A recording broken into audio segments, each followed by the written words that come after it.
सुतल घाव पम पैब के सैया मोरा धाके टिकोरा कोरा में सुतैब का पहिले रात में पाकले बनाइब का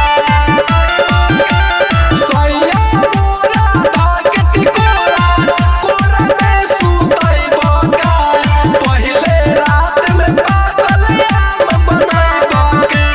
ए राजा मनोकामना स्टूडियो मोतिहारी।